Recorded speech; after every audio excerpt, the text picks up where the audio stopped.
If you're not prepared to be wrong, you'll never come up with anything original. You know you need to change something. You actually know what needs to be fixed, altered, rebooted. You've read the books, you've been to the seminars, you've done your homework, you possess the knowledge, you can visualize the outcomes, and yet little or nothing ever changes. Why is that? Hey, it's not for a lack of information. Let's face it, you and I are choking on that readily available stuff daily. What is it, 90% of all the information in the world's been generated in the last 2 years alone? So why do so many of us struggle to make those necessary or seemingly small changes? What is it?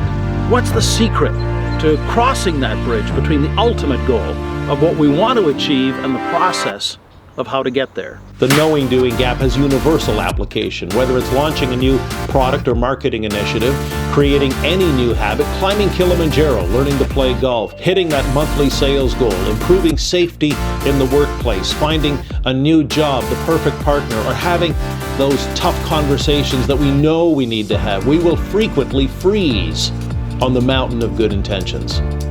So the question becomes, do we sit tight, wait, and wait some more, wait for perfect answers and a pain-free golden path, or do we embrace the wisdom of uncertainty? Start the engines, begin the journey, windows down, volume up.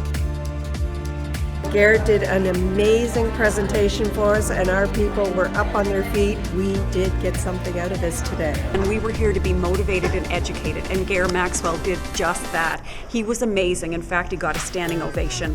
We intentionally left him for the second day of our conference. We brought him in after lunch with high hopes, and he wowed the crowd. As I said, had them on their feet. There was nothing left for me to say.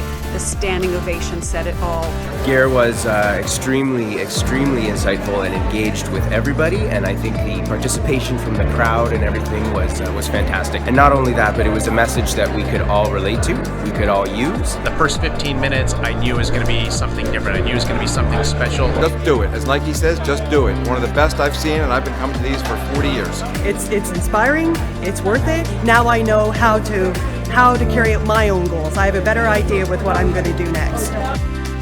I'm reminded of a quote from General Dwight D. Eisenhower, later President of the United States, where he said, quote, "It is neither a wise man nor a brave man who lies down on the railroad tracks of the present to wait for the freight train of the future to run over him."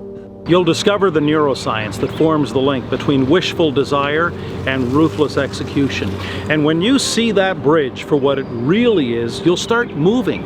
You'll start taking those all-important first steps, experience tremendous breakthroughs. Let's face it, just talking about a great idea, reading your 50th self-help book, researching, planning, forming another committee, calling another redundant meeting, none of that is ever going to close the gap that you really deep down know that you want to close. Real change starts when we stop. When we stop settling for ordinary or convenient, stop using cheap talk as a bargain basement substitute for action, and start taking those uncertain yet exciting first steps across those bridges that deep down we know we need to cross. Those bridges that become a springboard for new horizons and new possibilities.